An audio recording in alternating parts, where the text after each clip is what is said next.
Nous qui sommes des professionnels de santé spécialisés dans la nutrition clinique, je peux vous dire que la dénutrition, nous la voyons tous les jours, dans tous les services à l'hôpital et également en ville, dans les cabinets. Simplement, peut-être que le regard justement des professionnels de santé non spécialistes n'est pas assez focalisé, il n'est pas assez en éveil pour repérer cette dénutrition qui est dans notre quotidien. Il faut bien considérer que le terme de dénutrition qui résulte de plusieurs mécanismes. Un des mécanismes, c'est la perte d'appétit. C'est ce qu'on appelle le symptôme anorexie. Il est extrêmement fréquent dans de nombreuses maladies.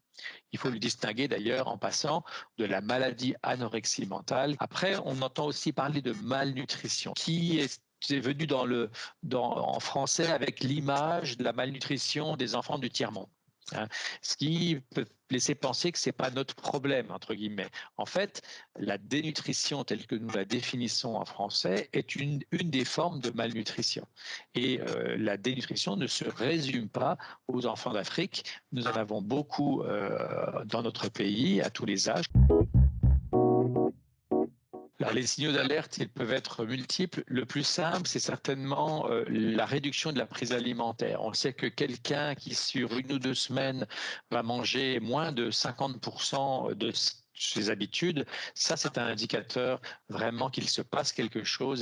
Et puis, la perte de poids rapide dans le dernier mois, dans les 3 derniers mois, sont des signes d'alerte. Il y a aussi tout ce qui est autour de la force musculaire, de la masse musculaire, et donc un simple examen clinique des masses musculaires peut nous mettre en éveil, et des gestes simples comme de serrer la main, de palper les masses musculaires. Mais même si on n'est pas très spécialiste, il est possible à l'aide donc des modifications de la prise alimentaire, des modifications du poids et des modifications de la masse et de la fonction musculaire de repérer quelqu'un qui est en train de développer une dénutrition plus ou moins sévère.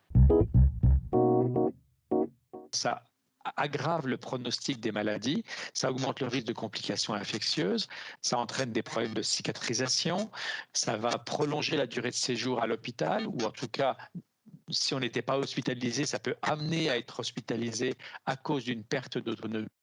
Et puis, si on est un petit peu âgé et qu'on a plusieurs maladies déjà, la dénutrition, ça peut être en quelque sorte le coup de grâce qui va faire perdre l'autonomie et nécessiter l'institutionnalisation.